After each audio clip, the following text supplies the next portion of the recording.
Sir आज तुम्ही session कोर्टात आला होता काय? माझी जी ईडीची केस आहे त्या केसच्या बाबतीत आज सेशन कोर्टमध्ये माझी हजेरी होती. त्या हजेरीसाठी या ठिकाणी मी आलो. खरं तर EOW म्हणजे महाराष्ट्र राज्याची जी इन्व्हेस्टिगेशन एजन्सी आहे, जी माझी केस आहे आणि माझ्याच केसमध्ये अजितदादांची पण केस आणि इतर नेत्यांची केस आहे. EOWने सांगितलं की या केसमध्ये म्हणजे बँकेचा जो विषय त्याच्यामध्ये कुठेच काही चुकीचं झालेलं नाही. त्यामुळे EOWने ईडीला सांगितलं की आता हा विषय संपलेला आहे आमच्यासाठी. पण आश्चर्य बघा, ईडी काय हा विषय आता सोडेना. 13 तारखेला म्हणजे या महिन्याच्या 13 तारखेला अजितदादा जाऊन कदाचित 15 दिवस झाले असावेत. या 13 तारखेला ईडीने या कोर्टामध्ये EOW म्हणजे राज्य सरकारच्या विरोधात तिथं विषय आणला आणि सांगितलं की आम्हाला या विषयामध्ये अजून खोलात जाऊन इन्व्हेस्टिगेशन करायचं आहे. आता आम्ही आमचा विषय लढतोय, आम्ही जिंकणार याचा विश्वास आम्हा सगळ्यांना तिथं आहे. कितीही संघर्ष केला, किती आम्हाला आडवं चालले तरी आम्ही तिथं लढत राहू. पण विषय एवढाच आहे, कोडं कधी कधी सुटत नाही की जे लोक आज सत्तेत आहेत त्यांचा सुद्धा विषय ईडी सोडत नाही. हा एक फार मोठा प्रश्न आता लोकांना त्या ठिकाणी पडलेला आहे. आम्हाला कळालंय की 26 तारखेला म्हणजे 26 जानेवारीला हा विषय जेव्हा दिल्लीला गेला होता, दिल्लीकडनं कदाचित सांगण्यात आलेलं आहे की या विषयामध्ये जे जे कुठले नेते आहेत त्यांना अजिबात तुम्ही त्या ठिकाणी सोडू नका. इन्व्हेस्टिगेशन ऑफिसर बदलायचं झालं तरी बदला, पण हा विषय तुम्ही सोडू नका. म्हणजे कुठं ना कुठंतरी राज्य सरकार आणि केंद्र सरकारमध्ये विरोधाभास आहे असं आम्हाला वाटतं. पण ठीक आहे, आमच्यासाठी थोडं सोपं आहे, कारण आम्ही विरोधात असल्यानंतर आम्हाला माहिती आहे की आम्हाला संघर्षच करायचा आहे, कोर्टात लढायचं आहे. पण ज्या लोकांना असं वाटतं की ते आज सत्तेत आहेत म्हणून ते सुटले, त्यांचा मात्र फार उद्या जाऊन मोठी अडचण होऊ शकते असं मला तरी वाटतं. काही राजकीय प्रश्न देखील आहेत ज्यामध्ये काही काल राष्ट्रवादी काँग्रेसची बैठक काल रात्री झाली. त्यामध्ये ठरवण्यात आलं की 26 तारखेला राष्ट्रीय अध्यक्ष पदाची निर्णय जो आहे तो घोषित केला जाईल. खरं टीव्हीच्या माध्यमातून ही गोष्ट मला कळाली. मी 35 आमदार ज्यांनी सुनित्रा काकींचं नाव हे राष्ट्र अध्यक्ष म्हणून प्रपोज केलं त्यांचं अभिनंदन करतो, त्यांचे आभार व्यक्त करतो. त्याच्याचबरोबर 32 ते 33 जे फ्रंटल आणि प्रमुख त्या पक्षाचे पदाधिकारी आहेत त्यांनी सुद्धा एका कागदावर सुनित्रा काकींचं नाव हे राष्ट्र अध्यक्ष असावं असं त्यांनी सांगितलं. त्यामुळे घोषणा कुणीही केली असली तरी महत्वाचं काय की तिथले आमदार आणि तिथले पदाधिकारी हे सुनित्रा काकींबरोबर आहे आणि त्याच राष्ट्र अध्यक्ष झाले पाहिजे ही भूमिका त्या लोकांनी घेतली. त्यासाठी मी मनापासून सगळ्यांचे आभार आणि अभिनंदन करतो. आणि आमचा सुद्धा बाहेरून, कारण तो पक्ष त्या ठिकाणी वेगळा आहे, काही दिवसांपूर्वी सुद्धा मी हीच भूमिका घेतली आणि आज सुद्धा हीच भूमिका घेतो. सुनित्रा काकीच तिथं राष्ट्र अध्यक्ष ह्या झाल्या पाहिजे. विलिनीकरणासंदर्भात कोणतीही चर्चा झाली नाही असं त्यांनी म्हटलं गेलं. उपस्थित झाला की विलिनीकरणाला जेव्हा चर्चा चालू झाली त्यावेळेला असं सांगण्यात आलं की 2023ला अजितदादांनी जो निर्णय घेतला त्याच निर्णयाला घेऊन आपण आता पुढे जायचंय. याचा अर्थ विलिनीकरणावर फुलस्टॉप लागलाय का? चर्चा तेच जास्त करतायत. खरं तर मला त्याच गोष्टीचं आश्चर्य आहे. आमदारांना बोलवतात, पुढे एका लाईनीत बसवतात आणि सांगतात की बाहेर जाऊन तुम्ही विलिनीकरणाबद्दल बोलू नका. अरे विषय संपलेला आहे. अजितदादा असताना अजितदादांबरोबर आमची चर्चा काय झाली हे त्या ठिकाणी आम्हाला माहिती आहे. अजितदादांशी बोलत असताना दादांबरोबर आम्ही NDA बरोबर जायचं का दादा बाहेर येऊन रस्त्यावरची लढाई आमच्याबरोबर लढणार, हे दादांमध्ये आमच्यामध्ये त्या ठिकाणी हा विषय झालेला आहे. आज दादा नाही आहेत, त्यामुळे याच विषयावर चर्चा करणं गौण आहे. आणि त्यामुळेच मी सांगतो की आमच्यासाठी या विषयाला पूर्णविराम लागलेला आहे दादा गेल्यानंतर लगेचच्या लगेच. त्यामुळे मुद्दामून काही नेत्यांचं महत्व त्या पक्षामध्ये राहावं आणि ते नेते हे पवार साहेबांना, सुप्रियाताईंना, आम्हाला तिथं विरोध करतायत आणि विरोध करतायत म्हणून त्यांचं महत्व आहे हे सारखं सारखं टिकावं म्हणून सारखं सारखं विषय हे तेच त्या ठिकाणी तिथं आणत आहेत. याच्यावर अनेक विषय आहेत. जर त्यांना खरंच दादा भेटले होते नव्हते, सोपा विषय आहे की अजितदादा जेव्हा केव्हा भेटायचे ते जयंत पाटील साहेबांच्या घरी भेटायचे. जयंत पाटील साहेबांच्या घरासमोर लोढा साहेबांचं घर आहे, तिथं सीसीटीव्ही कॅमेरा असतील. गेल्या 1.5 वर्षाचे सीसीटीव्ही कॅमेरा फुटेज तुम्ही तिथं आणा, बघा, तुम्हाला कळेल दादा किती 13 वेळा भेटले का 14 वेळा भेटले, ते काय भेटले कसं भेटले याच्यावर मी नीट सांगेल.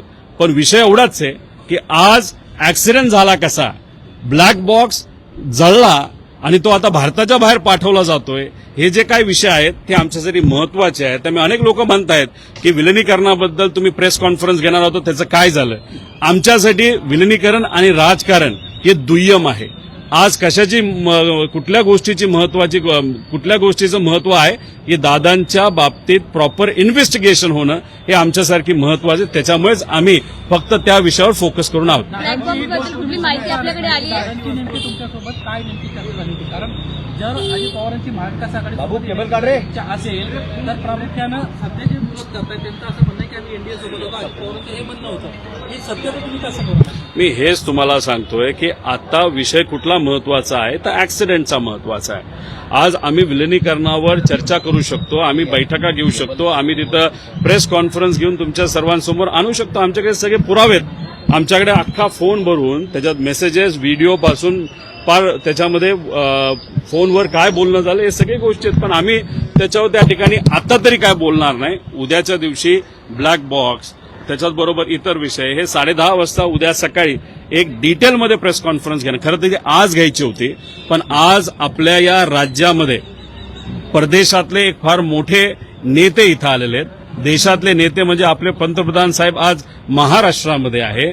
आम्ही प्रेस कॉन्फरन्स घेऊन त्या लोकांकडे कुठेतरी दुर्लक्ष होऊ नये, नाहीतर एक महत्वाचा विषय जो राज्यासाठी महत्वाचा असू शकतो त्या विषयाकडे कुठे दुर्लक्ष होऊ नये म्हणून आज प्रेस कॉन्फरन्स न घेता आम्ही उद्या 10:30 वाजता चव्हाण सेंटरला प्रेस कॉन्फरन्स घेणार आहोत. अजूनही तुम्हाला शंका आहे का की हा घात आहे, अपघात नाही? अजून 10-12 तास तुम्ही थांबा. 10-12 तास नाही, अजून 20 तास तुम्ही थांबा. उद्या सकाळी 10:30 वाजता या बाबतीत आपण चर्चा त्या ठिकाणी करू. ज्या पद्धतीने सरकारकडनं इन्व्हेस्टिगेशन चाललंय ते मंद गतीने, स्लो आणि कुठंच काही डिटेलमध्ये होताना दिसत नाही. ती VSR कंपनी अजूनपर्यंत ऑपरेशनमध्ये त्या ठिकाणी आहे. मग जर सरकारकडनं ज्या पद्धतीने इन्व्हेस्टिगेशन व्हायला पाहिजे ते होत नाही आणि ज्या ज्या गोष्टी आम्ही प्रेडिक्ट केल्या होत्या की उद्या जाऊन ते म्हणू शकतील ब्लॅक बॉक्स बंदच आहे, जळलाच आहे, मग तो आता भारताच्या बाहेर आपल्याला पाठवावं लागेल, या सगळ्या गोष्टीकडे कुठेतरी सरकारकडनं या इन्व्हेस्टिगेशनकडे दुर्लक्ष होत आहे का असा प्रश्न निर्माण झाल्यामुळे आम्हाला आमच्या मित्रांना काही लोकांना त्यांच्याशी चर्चा करून अधिकची काय माहिती मिळते का हे आम्ही बघत असू. त्यामुळे उद्या 10:30 वाजता डिटेलमध्ये या बाबतीत आम्ही प्रेस कॉन्फरन्स घेऊ. ब्लॅक बॉक्स आपण बघतोय, ब्लॅक बॉक्स कुठलाही अपघात असेल, परिस्थिती असेल, ऊन वारा पाऊस आग अशा परिस्थितीमध्ये सगळा डेटा सुखरूप राहावा अशी त्याची रचना बनवलेली असते. मात्र ब्लॅक बॉक्स जळाला, आतापर्यंत कुठल्याच अपघातात ब्लॅक बॉक्स जळाला असं ऐकायला मिळालं. सुरक्षित राहतो अशी मान्यता आहे. ब्लॅक बॉक्स हा पावसापासून, उन्हापासून, आगेपासून, बॉम्बलास्टपासून सगळ्यापासून सुरक्षित आहे, पण राजकारणापासून सुरक्षित नाही. आता ह्याच्यात काय राजकारण चाललंय हे आपल्याला बघावं लागेल, खोलात जावं लागेल. पण उद्या या बाबतीत डिटेलमध्ये जाऊन काय घडलं असावं, कुठल्या नवीन गोष्टी आमच्यापर्यंत आलेल्या आहेत त्या नक्कीच तिथं आपल्यासमोर आम्ही आणू. सुनेत्रा पवार यांना राष्ट्रीय अध्यक्षासंदर्भात जे काही आमदारांनी पत्र दिलं, आपला देखील त्यांना बाहेरून पाठिंबा असणार आहे का काय? आताच बोललो. ऐका एक आणखी कार्यालयामध्ये रेड पडलेली होती. त्या प्रकरणामध्ये काल त्यांची जरा कान उघडणी करण्यात आलेली आहे. तुमच्यामुळे पक्षाचं नाव आणि प्रतिमा मलिन होती अशा लोकांमुळे. सोबतच विलिनीकरणाचा मुद्दा काढणारे जे पोस्टर होते त्यांना सुद्धा झापलेले असं कळतं. मग असं जर होत असेल आहे किंवा जे विलिनीकरणाच्या बाजूने आहे त्या लोकांना झापाझापी केली जाते किंवा जाणीवपूर्वक सापळा रचून त्यांना अडकवलं. तर बघा, हे आमदार जे दादांबरोबर ज्या लोकांनी काम केलं, दादांमुळेच त्यातले 90% आमदार निवडून आलेले आहेत. हे सगळे स्वाभिमानी लोक आहेत, यांचा आवाज तुम्ही काय दाबू शकत नाही. आणि तुम्ही म्हणता त्या पद्धतीची चर्चा ही लोकांमध्ये आहे की नरवळी झिरवळ यांनी विलिनीकरणाबद्दल सकारात्मक, म्हणजे दादांची भूमिका काय ते तिथं उघड न घाबरता ते बोलले म्हणून कदाचित हे जे काय झालं ते मुद्दामून काही वेगळी कॉन्स्पिरसी आहे का त्यांना अडकवण्याची, त्यांना अडचणीत आणण्याची, त्यांना भीती घालायची. मला एवढंच सांगायची, भीती घालून किती लोकांना घालणार. तर तुम्ही जर 35 ते 40 आमदारांना भीती घालायला निघाला तर मग उद्या ते लोक तुमच्या पक्षात राहतील का असाही प्रश्न तिथे निर्माण होऊ शकतो. त्यामुळे आमदारांना लोकांची सेवा करणं हे महत्वाचं आहे.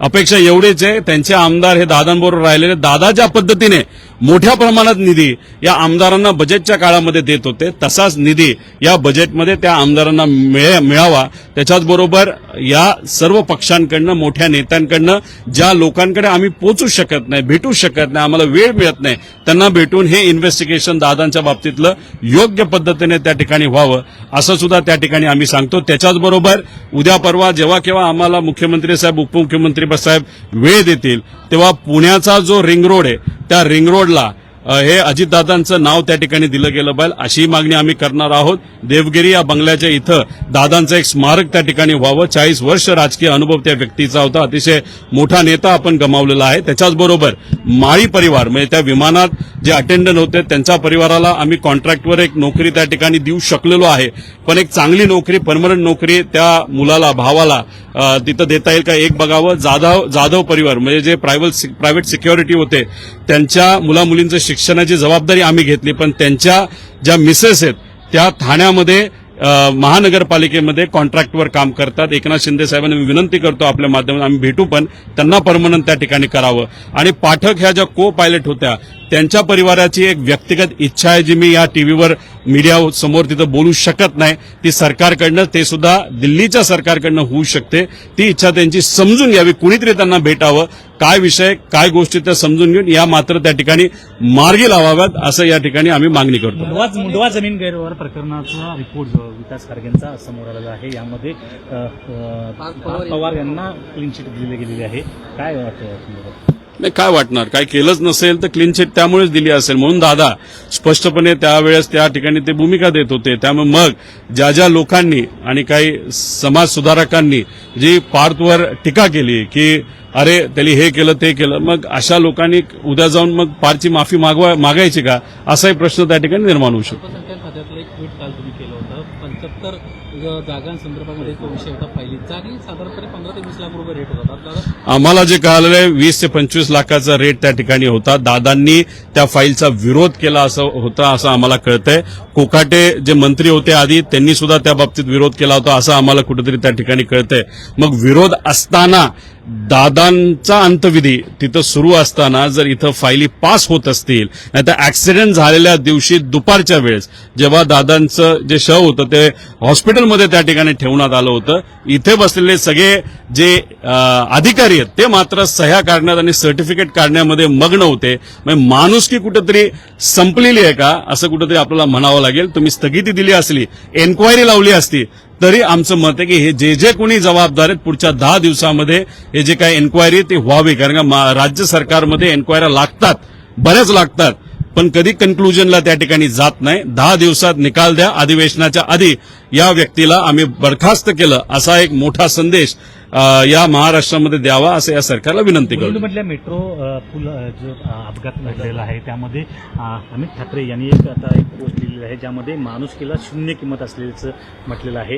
आणि जी नौटंकी चाललेली आहे, म्युझिक लावणं आणि ह्या संदर्भात त्याच्यापेक्षा ज्या बेसिक गोष्टी आहेत त्याकडे लक्ष द्यावं असं म्हणतो. महत्वाचा विषय, महाराष्ट्र भूषण पुरस्काराच्या वेळेस 14 सामान्य लोकांचा मृत्यू झाला. एसआयटी फॉर्म झाली, काय झालं ते एसआयटीचं, म्हणजे कुठेतरी धुळखाट पडली, म्हणजे लोणचं घालायचं का सगळ्या एसआयटीचा असा त्या ठिकाणी विषय आहे. त्यामुळे सरकार काय करतं, फक्त कुठेतरी एखाद्या विषयावर पडदा घालण्यासाठी एसआयटी फॉर्म केले, इन्व्हेस्टिगेशन आम्ही करतो. अरे पण ते पडलंच कसं, आणि त्याच्यात एका गरीब व्यक्तीचा, सामान्य व्यक्ती, मध्यमवर्गीयाचा तिथं मृत्यू त्या ठिकाणी होत असेल. आता तो माणूस तर गेला, माणूस गेल्यानंतर काय होतं परिवाराला हे आम्हाला तुम्ही त्या ठिकाणी विचारा. त्यामुळे अमित ठाकरे जे बोलतात ते खरं आहे. कुठेतरी या राज्यातून जे कुठले नेते आहेत त्यांच्या मनातून आणि अधिकाऱ्यांच्या मनातून माणुसकी संपली असं आपल्याला त्या ठिकाणी म्हणावं लागेल. आता एसआयटीचा तुम्ही उल्लेख केला, अनेक एसआयटी तर होत्या, पण तुम्ही जो प्रामुख्याने विषय नवी मुंबईतला घेतला होता त्याचं पुढे काय झालं? चौकशी समिती नेमण्यात आली तर त्याचा अहवाल आलाय का? त्या बाबतीत कदाचित काहीच पुढे गेलेलं नाही. अधिवेशनामध्ये तो मुद्दा तिथं घेतलेला आहे. खरं तर मला या सरकारच्या विरोधात खूप काही तिथं बोलायचे बरेच मुद्दे आपल्याकडे आहेत, पण विषय एवढाच आहे की इन्व्हेस्टिगेशन दादांच्या ऍक्सिडेंटच्या बाबतीत त्याच्यावरचं लक्ष कुठेतरी दुसऱ्या बाजूला जाऊ नये म्हणून मी स्वतःलाही कंट्रोल करतोय आणि मुद्दे घेताना त्याच विषयावर आणि त्याच मुद्द्यावर जास्त फोकस देऊन आहे.